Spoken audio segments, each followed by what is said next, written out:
செய்திகளுக்கு அப்பால் நிகழ்ச்சியில் மீண்டும் உங்களை சந்திப்பதில் மகிழ்ச்சி. வணக்கம்.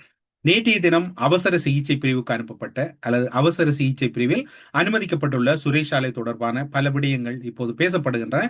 பல விடயங்கள் முன்னுக்கு பின் முரணாக பேசப்படுவதற்கு காரணம் என்ன, இந்த விசாரணைகள் எந்த கட்டத்தில் இருக்கின்றன என்பது தொடர்பில் பலரும் அறிந்திருப்பதற்கு வாய்ப்புகள் குறைவாக இருந்தாலும் எம்மிடம் கிடைக்கப்பட்டிருக்கக்கூடிய மிக முக்கியமான தகவல்களை இன்றைய நாளில் உங்களோடு பகிர்ந்து கொள்ளலாம் என்று நினைக்கின்றோம். குற்றத்தடுப்பு புலனாய்வு பிரிவினருடைய தடுப்பு காவலில் வைக்கப்பட்டுள்ள முன்னாள் தேசிய புலனாய்வு பிரிவினுடைய பணிப்பாளராக இருக்கக்கூடிய சுரேஷ் ஆலை அவர்கள் நேற்று மாலை நேரம் அளவில் கொழும்பு தேசிய வைத்தியசாலையின் அவசர சிகிச்சை பிரிவில் அனுமதிக்கப்பட்டுள்ளார். குறிப்பாக சுரேஷ் ஆலவுக்கு ஆதரவாக கொழும்பில் எதிர்கட்சியினர் இணைந்து, குறிப்பாக பிரதான எதிர்கட்சியான எஸ்ஜேபி கட்சியினர் கலந்து கொள்ளவில்லை.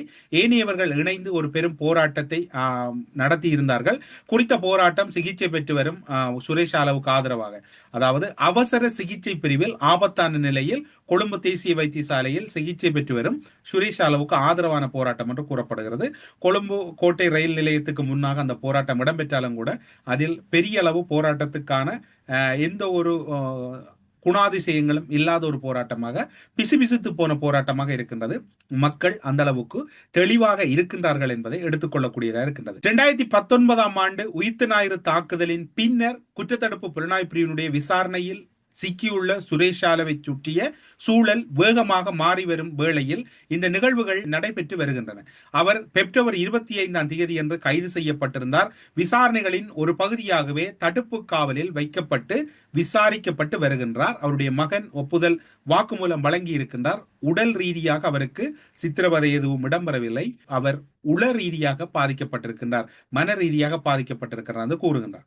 அவர் மருத்துவமனையில் அனுமதிக்கப்பட்டதை தொடர்ந்து தேசிய மருத்துவமனையிலும் அதனை சுற்றிய பகுதிகளிலும் பாதுகாப்பு பலப்படுத்தப்பட்டுள்ளதோடு விசேட அதிரடிப்படையினருடைய சிறப்பு கமாண்டோக்கள் சிறப்பு பாதுகாப்புகளை உள்ளும் வெளியிலும் வழங்கி வருகின்றார்கள். குறிப்பாக அப்பகுதியின் ஒழுங்குகளை பராமரிப்பதும் பாதுகாப்பை உறுதி செய்யவும் குற்றத்தடுப்பு புலனாய்வு திணைக்களகத்தின் மற்றும் காவல்துறையின் சிறப்பு அதிரடிப்படையினர் பணியில் அமர்த்தப்பட்டிருக்கின்றார்கள். அவருடைய பாதுகாப்பு தொடர்பில் கடுமையான நடவடிக்கைகள் எடுக்கப்பட்டிருக்கின்றன. விசேட பாதுகாப்பு ஏற்பாடுகள் அங்கு செய்யப்பட்டிருக்கின்றன. மருத்துவ ஆலோசனையின் பேரில் சுரேஷ் ஆலை அவர்கள் நேற்று 7 அனுமதிக்கப்பட்டு தற்போது சிகிச்சை பெற்று வருவதாகவும், அவருடைய உடல் நிலையை கருத்தில் கொண்டு மேலதிகமான பல பிரயோசனப்படக்கூடிய வைத்திய சிகிச்சைகள் கையாளப்படுவதாகவும் கொழும்பு தேசிய வைத்தியசாலையை மேற்கோள் காட்டி சில தகவல்கள் வெளியாகி இருக்கின்றன. தடுத்து வைக்கப்பட்டுள்ள நிலையில் அவர் உணவு தவிப்பு போராட்டத்தில் ஈடுபட்டதாக சுரேஷ் ஆலையின் குடும்பத்தினர் நேற்றைய தினம் வெளிப்படுத்தி இருந்தார்கள். குறிப்பாக சொல்லப்போனால் அவர்கள் அந்த தகவலையும் உறுதிப்படுத்தினார்கள். மிகவும் சோர்வான நிலையில் இருக்கின்றார், அவர் வைத்தியத்தை ஏற்றுக்கொள்ள மாட்டார், அவருடைய கண்களை தானம் செய்வதற்கு கூட அவருடைய பிரத்யேகமான சட்ட ஆலோசகரை அழைத்திருக்கிறார் என்கின்ற தகவலையும் அவருடைய குடும்பத்தார் தரப்பில் தெரிவித்திருக்கின்றார்கள். குறிப்பாக சொல்லப்போனால் அவருடைய குடும்பத்தார் மற்றும் அவருடைய நண்பர்களின் குற்றச்சாட்டுக்கள் ஒரு தீவிரத்தன்மை எட்டியிருப்பதாகத்தான் கூறப்படுகிறது. உறவினர்களின் கூற்றுப்படி பயங்கரவாத தடுப்பு சட்டம் PTA ரத்து செய்யப்பட்ட உள்ளிட்ட கோரிக்கைகளை முன்வைத்துத்தான் அவர் தொடர் உணவு தவிர்ப்பு போராட்டத்தில் குற்றத்தடுப்பு புலனாய்வு பிரிவினுடைய கட்டுப்பாட்டிலே மேற்கொண்டு வருவதாக கூறப்படுகிறது. தண்ணீர் மற்றும் மருந்துகளை மறுத்துவிட்டதாகவும் அது அவரது உடல்நிலை குறித்து கவலை அதிகரித்திருப்பதாகவும் கூறப்படுகிறது. பிள்ளையான் அவர்களும் இதே மாதிரியான ஒரு குற்றச்சாட்டை அரசாங்கத்தின் மீது சுமத்தி இருந்தார். அதன் பின்னர் அவரும் வைத்தியசாலையில் அனுமதிக்கப்பட்டார். அவ்வாறான சூழ்நிலை இடம்பெற்றிருந்தது. இந்த உணவு தவிர்ப்பு போராட்டம் அல்லது உண்ணாவிரத போராட்டங்களை ஏற்பாடு செய்வது உதய கம்பன் பிலவா என்கின்ற சந்தேகம் பரவலாக எழுகின்றது. அடிக்கடி இந்த சிறைச்சாலைக்குள் உதய கம்பன் பில சென்று வருகின்றார். இவர் ஏதோ ஒரு குழப்பம் செய்ய போகின்றாரா அல்லது செய்வதற்கு முயற்சி செய்கின்றாரா அல்லது இவரை வைத்து யாரும் செய்ய முற்படுகின்றார்களா என்கின்ற சந்தேகம் பரவலாக இருக்கின்றது. காரணம் என்னவென்று சொன்னால், இவர்தான் இந்த 2 இப்போது சிறைகளிலே அடைத்து வைக்கப்பட்டுள்ள பிள்ளையான் மற்றும் சுரேஷ் ஆலவை சந்திக்கக்கூடிய ஒருவராக இருக்கின்றார். அவ்வாறு பார்க்கின்ற போது இதில் சந்தேகம் வலுப்பதாக பொதுமக்கள் தரப்பில் ஒரு தகவல் கூறப்படுகிறது. அது மட்டுமில்லாது இலங்கை வரலாற்றில் முதன்முறையாக ஒரு சம்பவம் இடம்பெற்றிருக்கின்றது. ஒரு குற்றத்தடுப்பு புலனாய்வு பிரிவினுடைய முன்னாள் பிரதானியாக இருக்கக்கூடியவர் இலங்கையின் பயங்கரவாத தடை சட்டத்தை நீக்க வேண்டும் என்கின்ற கோஷத்தோடு உணவு தவிர்ப்பு போராட்டம் இடம்பெற்றிருப்பது இலங்கை வரலாற்றில் ஒரு சாதனையாக பார்க்கப்படுகிறது. இப்போது சட்ட ரீதியாகவும் அவருடைய உணவு தவிர்ப்பு போராட்டம் அல்லது அவர் தன்னுடைய உயிரை மாய்த்துக் கொள்வார் என்பது தொடர்பான சில முரண் நிலைகள் இருக்கின்றது. அவை தொடர்பில் பார்ப்போமாக இருந்தால், தற்கொலை செய்ய எத்தனித்தல் பிணை வழங்க விசேடமான விதி விலக்கல்ல. காரணமாக நீதிமன்றம் ஏற்றுக்கொள்ளுமாக இருந்தால் தமிழ் அரசியல் கைதிகள் எத்தனையோ பேருக்கு கடந்த காலங்களிலே பிணை வழங்கி இருக்க வேண்டும். இராணுவ இயந்திரத்தின் மிக பிரதான உடலாகவும் இதயமாகவும் இருந்ததுதான் பிடிஏ, பயங்கரவாத தடை சட்டம். அந்த விடயத்தில் இப்போது இவர் உணவு தவிர்ப்பு போராட்டத்தில் ஈடுபடுகிறார், அவருக்கு பிணை வழங்க வேண்டும் என்பதெல்லாம் எந்த அளவு சாத்தியம் என்பது இங்கு தெரியாது. ஏனென்றால் கடந்த காலங்களிலே அரசியல் கைதிகளுடைய வரலாற்றை எடுத்துக்கொண்டால் அவர்கள் பல எண்ணிக்கையிலானவர்கள் பல தியாக போராட்டங்களை நடத்தினர். ஆனால் யாருடைய போராட்டமும் இந்த அரசின் கண்களுக்கோ காதுகளுக்கோ கடந்த காலங்களில் கேட்கவில்லை. ஆனால் ஒரு நீதிமன்றத்தால் குற்றச்சாட்டுகளோடு தொடர்பானவர் என்று அடையாளப்படுத்தவர் தொடர்பில் எப்படி இந்த விடயங்களை கையாளலாம் என்பது ஒரு சந்தேகத்துக்கிடமான கேள்வியாகத்தான் இருக்கிறது. அது மட்டுமல்ல, கோட்டபாய ராஜபக்சவுக்கு பயண தடை விதிக்கப்பட்டிருக்கிறது. சுரேஷ் சாலை பயங்கரவாத தடை சட்டத்தை நீக்க கோரி உணவு தவிர்ப்பு போராட்டமும் உண்ணாவிரதத்தையும் ஆரம்பித்திருக்கின்றார். சங்கீதனின் கைதுக்கு எதிர்ப்பு தெரிவித்து பயங்கரவாத தடை சட்டத்தை நீக்க நாமல் ராஜபக்ச வேண்டுகோள் விடுக்கின்றார். கூட்டி கழித்து பார்த்தால் இதற்குள் எங்கேயோ ஒரு சிக்கல் ஒன்றை அவர்கள் வைக்கின்றார்கள். ஒருவேளை சங்கீதனுடைய கைதுக்கு இவர்கள் தான் காரணமா என்று நீங்கள் கேட்பது புரிகிறது. எமக்கு தெரியாது அதற்கு யார் காரணம் என்று. ஆனால் இதற்குள் அரசுக்கும் அல்லது இப்போது நடக்கின்ற விசாரணைகளையும் குழப்புகின்ற வகையில் யாரோ ஒரு தரப்பு முயற்சிகளை பல விதத்திலே மேற்கொண்டு வருகின்றமை இங்கு சுட்டிக்காட்டத்தக்கது. சுரேஷ் சாலை தொடர்பான பல விடயங்கள் இப்போது மிகவும் ஆழமாக பேசப்படுகின்றன. உயிர்த்த ஞாயிறு தாக்குதலில் கடந்த சில வாரங்களாக நடைபெற்று வருகின்ற விசாரணைக்கு பிறகு பல தரப்பினரிடையே பெரும் பதட்டம் நிலவி வருகிறது. அதே சமயம் கோட்டபாய ராஜபக்ச மீது பயணத்தடை விதிக்கப்பட்டதால் அந்த பதட்டம் என்பது இரட்டிப்பாகியுள்ளது. நாடு முழுவதும் முகநூல்கள், போலி முகநூல் கணக்குகளில் உருவாக்கப்பட்டு அரசாங்கத்துக்கு எதிராகவும் இனவாத கருத்துக்களும் அதிக அளவில் விதைக்கப்பட்டுக் கொண்டிருக்கின்றன. குறிப்பாக சொல்ல போனால் அரசாங்கத்துக்கு எதிரான கருத்துக்களை அதிக அளவில் தமிழில், ஆங்கிலத்தில், சிங்களத்தில் முன்வைத்து வருகின்றார்கள். நாடு முழுவதும் போதி பூஜைகள் என்கின்ற போராட்டங்கள் மற்றும் சலேயின் நல்வாழ்க்கை பிரார்த்தனை செய்யும் பதிவுகள் தொடர்ந்து பகிரப்பட்டு வருவதோடு 38 ஆண்டுகளாக நாட்டை போராடி காப்பாற்றிய ஒரு மகான் என்று கூறப்படுவதோடு தேசிய தலைவரின் இருப்பிடத்தை காட்டிக் கொடுத்தவர் என்று கோட்டபாய ராஜபக்சவின் முன்னாள் செயலாளர் கூறுகின்ற அளவுக்கு மேக்சிமம், அதாவது எவ்வளவுக்கு அந்த இனவாதத்தை விதைக்க முடியுமோ அவ்வளவுக்கு இனவாத கருத்துக்கள் கூர்மை அடைகின்றன. இது தொடர்பாக காவலில் உள்ள முன்னாள் புலனாய்வு தலைவரின் உடல்நிலை மற்றும் மனநிலை பற்றி பேசுவதற்கு தினமும் பலர் ஊடகங்களுக்கு வர தொடங்கி இருக்கின்றார்கள். பலவஞ்சமாகி விட்டார், உரையாட முடியாமல் இருக்கின்றார், உணவை தவிர்த்து விட்டால் முள்ளங்கி சாப்பிடுகின்றார், அவருடைய உறங்குகின்ற இடம் கூட சுருங்கி விட்டது என்று பலரும் கூற தொடங்கி இருக்கின்றார்கள். உண்மையில் தற்போது பெரும் பேசு பொருளாகி இருக்கக்கூடிய விடயத்தின் முன்னேற்றங்கள் அல்லது அதனுள் இருக்கக்கூடிய உள்ளக நிலைமைகள் தொடர்பாக சற்று பார்த்தோமாக இருந்தால், சுரேஷ் சாலே 2006 தொடக்கம் 2009 காலப்பகுதியில் போரின் போது பிரான்சிலே இருந்தார், பிரான்ஸ் நாட்டில் இருந்தார். அதற்கு அவருடைய தாயாரும் இன்றைய தினம் ஒரு வாக்குமூலம் வழங்கி இருக்கின்றார். அந்த வாக்குமூலத்தை நீங்கள் கேட்கலாம். அதில் அவருடைய மகனை பற்றி அவர் பல விடயங்களை கூறுகின்றார். எனது மகன் எந்த ஒரு சந்தர்ப்பத்திலும் புகழை விரும்பவில்லை, மறைந்திருந்தே சேவையாற்றினார். எங்கு சென்றாலும் அவர் ஒரு புகைப்படத்திற்கு கூட இருப்பதில்லை. நான் அவருடன் ஓராண்டு காலம் பிரான்சில் இருந்தேன். நாங்கள் மிக சிறந்த முறையில் வாழ்ந்து வருகிறோம். எம்மை பற்றி தெரிந்து கொள்ள வேண்டுமானால் நுகேகொட பக்கம் வந்து அண்டையில் இருப்பவர்களிடம் கேட்டு பாருங்கள். நானும் அப்படித்தான், எனது கணவரும் அப்படித்தான். அதிகாலை 2 மணி 3 மணி அளவில் நான் திடீரென கதவை திறந்து பார்க்கிறேன். மம்மி என்று அழைத்து கொண்டு மகன் வருகிறார் என நான் நினைத்து கதவை திறக்கிறேன். பின்னர் தான் எனக்கு நினைவிற்கு வருகின்றது அவர் அங்கே தான் இருக்கின்றார் என்பது. அக்கம் பக்கம் இருக்கிறவர்கள் கேட்கிறார்கள், ஏன் இப்பொழுது கதவை திறக்கின்றீர்கள் என்று. ஏன் இந்த விடயத்தை நீங்கள் இலகுவாக எடுத்துக்கொள்கின்றீர்கள்? இதற்கு எதிராக நீங்கள் ஒன்றும் செய்யவில்லையா என்று அக்கம் பக்கம் இருக்கின்றவர்கள் கேட்கின்றார்கள். நாம் என்ன செய்வது? நாம் யாரிடம் போய் சொல்ல வேண்டும்? இந்த பாவச் செயலை செய்தவர்கள் தண்டிக்கப்பட வேண்டும். இவ்வாறு நான் கூறுவது தொடர்பில் மன்னித்து கொள்ளுங்கள். ஆனால் என் மனதில் இருக்கும் வேதனையும் விரக்தியுமே இவ்வாறு நான் வெளிப்படுத்துகின்றேன். இன்று நான் வீடு சென்று நான் இறந்து போனாலும் எனக்கு பிரச்சனை இல்லை. நான் 70களின் இறுதி காலத்தையே தற்பொழுது கடக்கின்றேன்.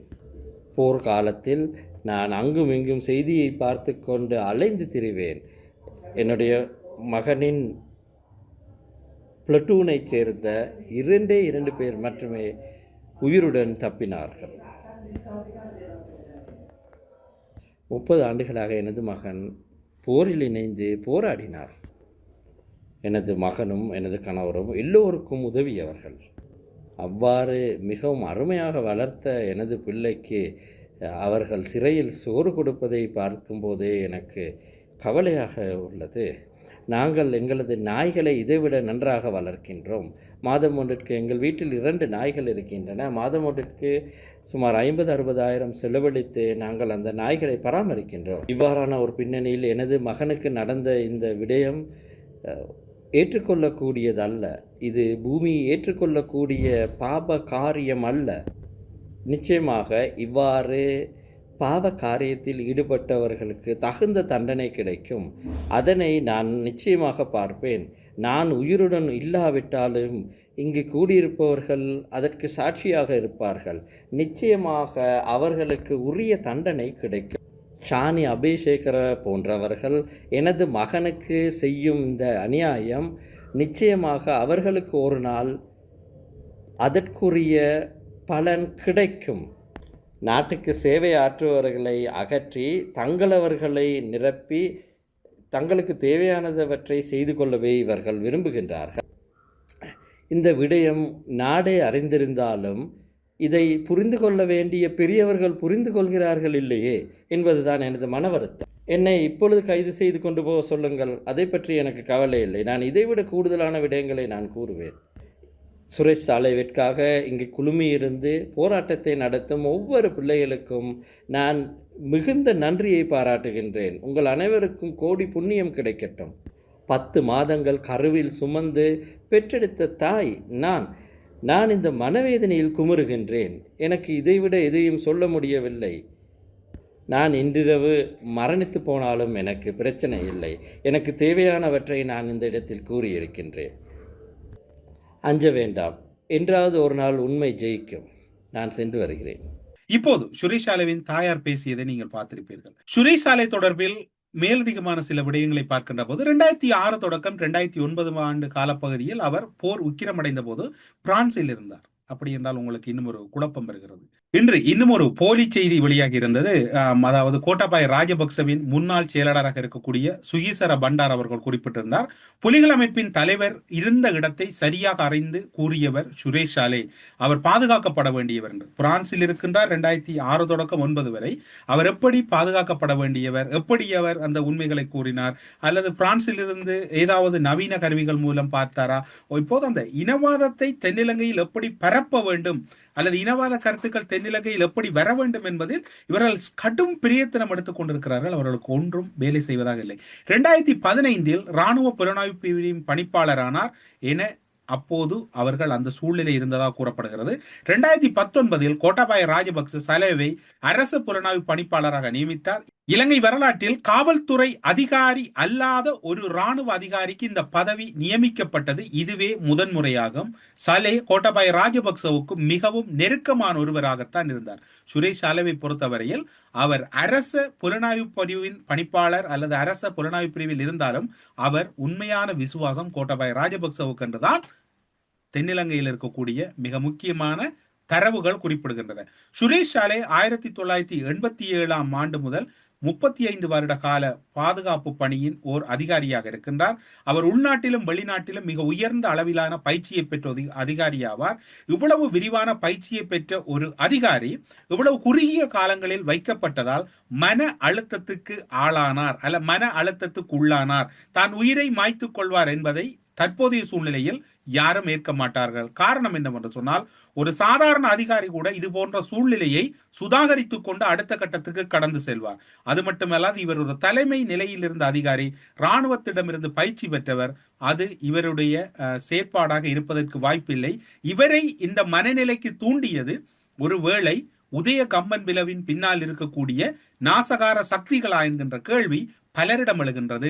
காரணம், இவர் தொடர்ச்சியாக சந்தித்த பின்னர் தான் பிள்ளையானும் மனநிலை அதிகமாக அழுத்தத்துக்குள்ளானார்.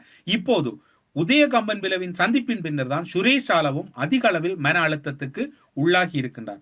உயிர்த்த ஞாயிறு தாக்குதலுக்கு பின்னர் மனித சக்திகளுக்கு அப்பாற்பட்டு அல்லது மனித சிந்தனைக்கு அப்பாற்பட்ட பல விடயங்கள் மறைந்து கற்பனைகள் கூட செய்ய முடியாத அளவுக்கு நிறைந்து கிடக்கின்றன.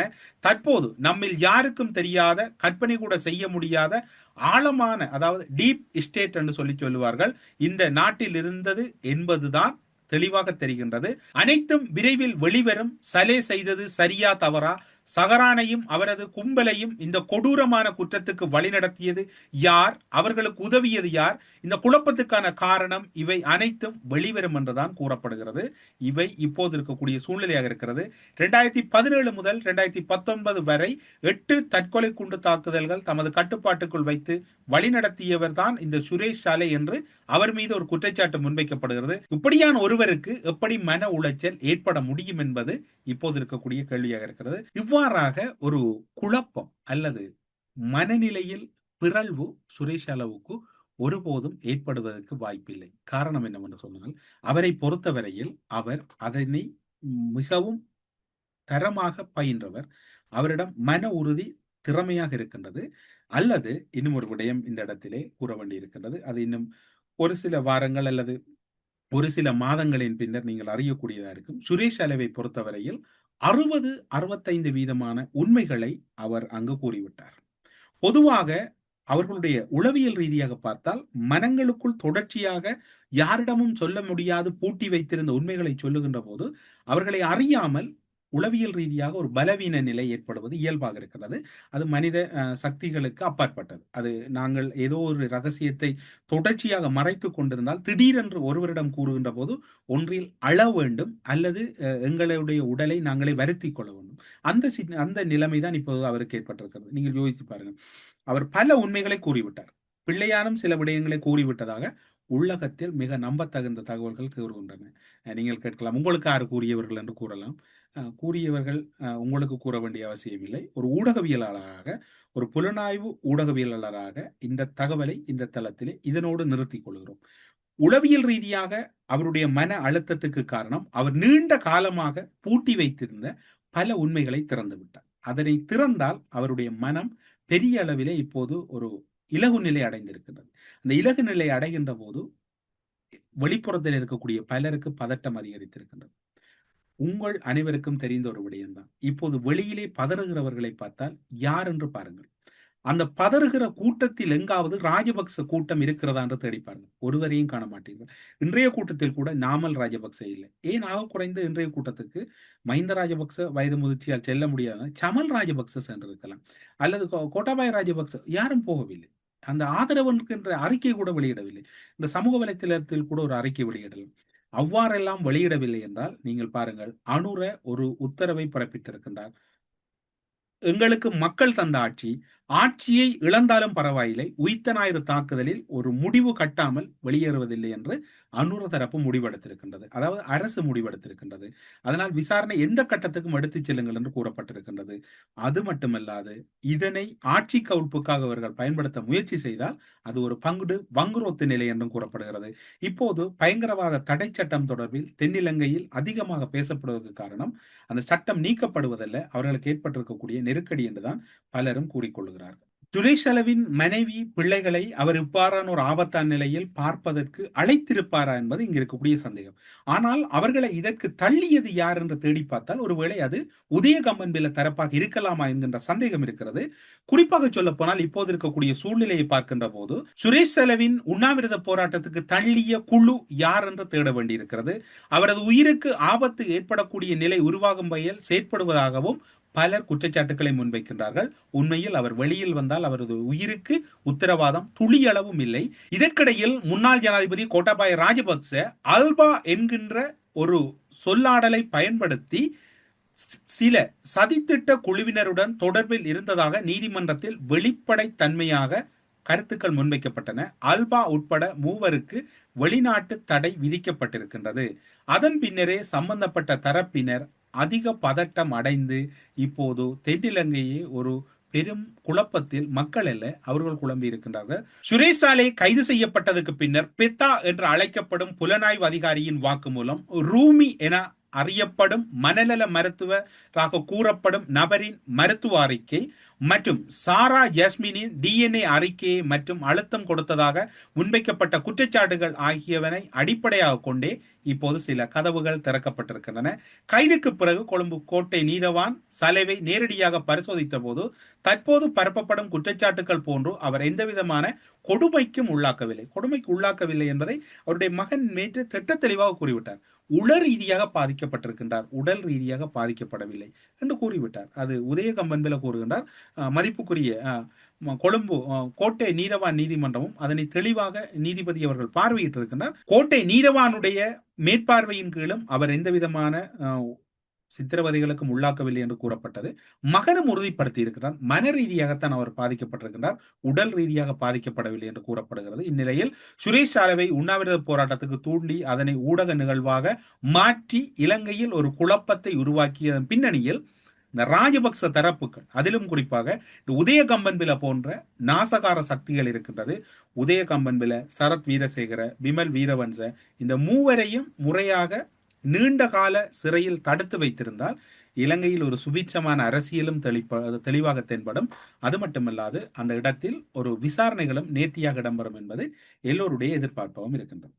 சுரேஷ் யாலவுக்கு ஆதரவான போராட்டத்தில் 2 மூதாட்டிகளுக்கு இடையில் போராட்டம் இடம்பெறுது. சுரேஷ் யாலவின் ஆதரவான சத்தியாகிரக போராட்டத்தில் 2 அதாவது மூதாட்டிகள் அவர்களுக்கு இடையில் மோதிக்கொள்கிறார்கள். போய் அந்த போராட்டத்தில் அவர்கள் கூறிய வெற்றை நீங்கள் இப்போது கேட்கலாம். வீடுகளுக்கு சென்று தாக்குவது நாங்கள் அல்ல.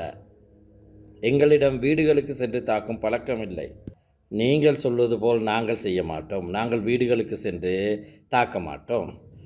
காலிமுகத்திடலில் நீங்கள் செய்த கூத்துக்களினால் தான் இன்று நாங்கள் இவ்வளவு நெருக்கடிகளை எதிர்நோக்க நேரிட்டுள்ளது. தற்பொழுது பேசாமல் இருங்கள். நீங்கள் செய்த பிரச்சனையைத்தான் நாங்கள் இன்று அனுபவித்துக் கொண்டிருக்கின்றோம்.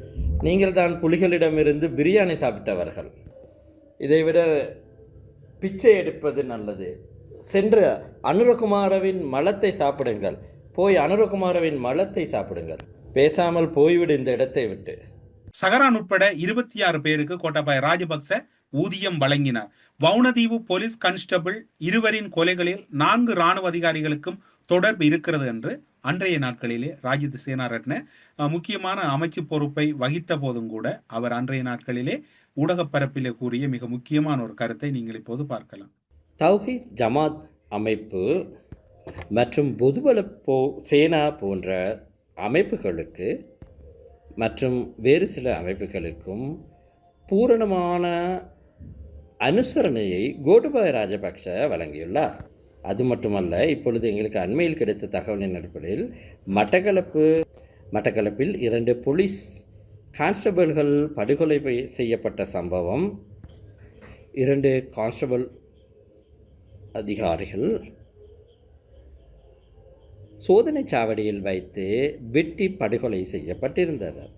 இந்த படுகொலைகளுக்கு தேவையான சகலவிதமான ஏற்பாடுகளையும் புலனாய்வு தகவல்களையும் வழங்கியது 4 முன்னாள் இராணுவ அதிகாரிகள் என எங்களுக்கு தகவல்கள் கிடைக்கப்பெற்றுள்ளன.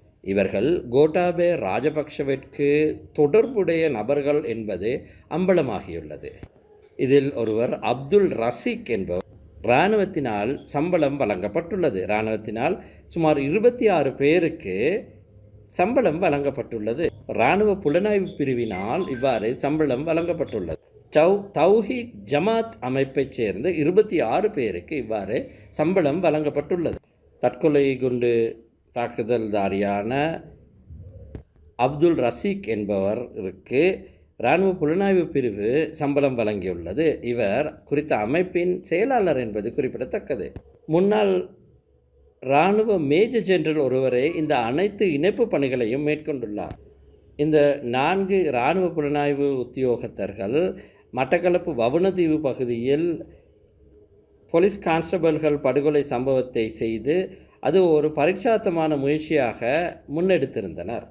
தௌஹீத் ஜமாத் அமைப்பு பற்றி நாங்கள் இப்பொழுது விசாரணை நடத்தி வருகின்றோம். இந்த விசாரணைகளின் மூலம் உண்மையான தேசப்பற்றாளர்கள் யார் தேச துரோகிகள் என்பது நாட்டுக்கு அம்பலமாகும். இந்த மேஜர் ஜெனரலே கோட்டபாய ராஜபக்ஷவின் ஜனாதிபதி தேர்தல் கால பிரச்சாரத்தின் போது முக்கிய பொறுப்பினை வகித்து வந்தவர். ஜனவரி 8ஆம் தேதி முன்னெடுக்கப்பட்ட சூழ்ச்சியின் போதும் இவர்களே தொடர்ந்தும் ஆட்சியில் இருக்குமாறு வலியுறுத்தியிருந்தனர். எனினும் அப்போதைய ஜனாதிபதி மஹிந்த ராஜபக்ஷ, சட்டமா அதிபர், முப்படையினர் உள்ளிட்டவர்களின் கோரிக்கைக்கு அமைய அங்கிருந்து வெளியேறினர். இந்த புகைப்படத்தில் தௌஹித் ஜமாத் அமைப்பினர் அப்போது இருந்த ஜனாதிபதியை சந்திக்கும் புகைப்படமே இதுவாகும். இந்த புகைப்படத்தில் எங்களுடைய தேசப்பற்றாளர் உதய கம்மான்பில அவர்களுடன் இருக்கும் புகைப்படமே இதுவாகும். உங்களுக்கு தேவையென்றால் இவர்களுடைய பெயர் விவரங்கள் அனைத்தையும் அம்பலப்படுத்த முடியும். இதே போன்ற புகைப்படங்கள் விமல் வீரவன்சவுடனும் காணப்படுகின்றன. கடும் சிங்கள பேரினவாத கொள்கைகளை பின்பற்றும் கோட்டபாய, விமல் வீரவன்ச, உதய கம்மான்பில போன்றவர்களே இந்த முஸ்லிம் அமைப்புகளுடன் புகைப்படத்தில் இருக்கின்றார்கள். நாம் எப்போதும் கூறும் ஒன்று, ஒரு கடும்போக்குவாதம் மற்றொரு கடும்போக்குவாதத்திற்கு ஒத்துழைப்பு வழங்கும் என்பதேனே. இப்போது எழுந்திருக்கக்கூடிய சந்தேகம் என்னவென்று சொன்னால், சுரேஷ் ஆலவை இவ்வாறான நிலைக்குள் உள்ளாக்கி, நேற்று நாம் கூறியிருந்தோம் இறுதி கட்டத்தை சுரேஷ் ஆலை அடைந்து விட்டார்கள். இப்போது கண் தானம் செய்கின்ற அளவுக்கு அந்த நிலைமை கொண்டு சென்றிருக்கிறார்கள் என்றால், இதில் ஏர்பஸ் கொடுக்கல் வாங்கல் விவகாரத்தில் இடம்பெற்றது போன்று ஏதோ ஒரு நடக்கக்கூடாத சம்பவம் இடம்பெறப் போகிறது. ஆனால் அரசு அதனை சுதாகரித்து விட்டது. உயிர்த்த ஞாயிறு தாக்குதல் சீரும் சிறப்புமாக அடுத்த கட்டத்தை கடந்து விட்டது. நேற்றைய தினமும் கூறியிருந்தோம், இன்றைய தினம் கூறுகிறோம். சுரேஷ் ஆலை கிட்டத்தட்ட பல உண்மைகளை கூறிவிட்டார். பல உண்மைகளை அவர் வெளிப்படையாக ஒப்பமிட்டு விட்டார். அவருடைய பல ஒப்புதல் வாக்குமூலங்கள் வழங்கப்பட்டு விட்டன. இனி பலருடைய கைதுகள் இடம்பெறுவதில் தான் தாமதம் இருக்கிறது. பொறுத்திருந்து பார்ப்போம் அந்த கைதுகள் எப்படி இடம்பெற போகிறது, யார் மூலம் இடம்பெற போகிறது, எந்தெந்த நாட்களில் இடம்பெற போகிறது என்று. ஆனால் இதில் பலர் தூக்கத்தை இழந்த இரவுகளைத்தான் இனி வரப்போகின்ற நாட்களில் கழிக்கப் போகிறார்கள்.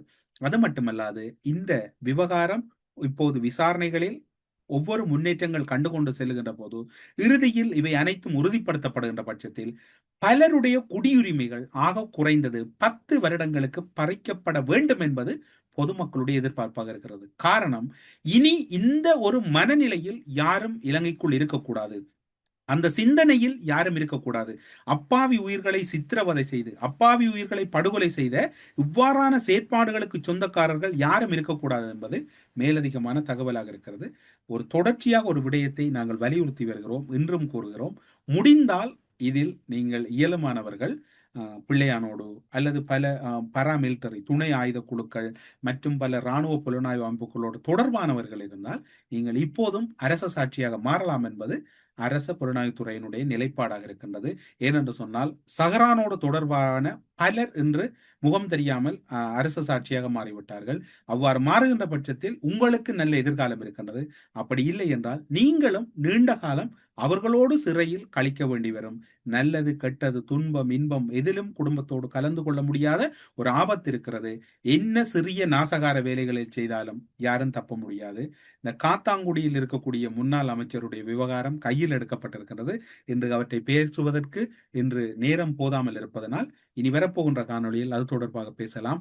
කිසිම හේතුවක් දන්නේ නැතුව எந்த ஒரு காரணமும் தெரியாமல், எந்த ஒரு குற்றச்செயலிலும் ஈடுபடாமல், ஏன் மரணிக்கிறோம் என்று தெரியாமலே 7 ஆண்டுகளுக்கு முன்னர் அப்பாவி மக்கள் கொல்லப்பட்டனர்.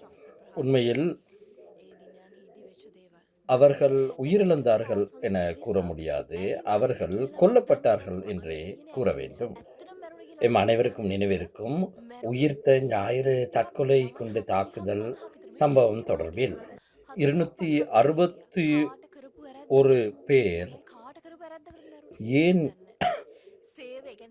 மரணிக்கிறோம் என்று தெரியாமல் மரணித்தார்கள்.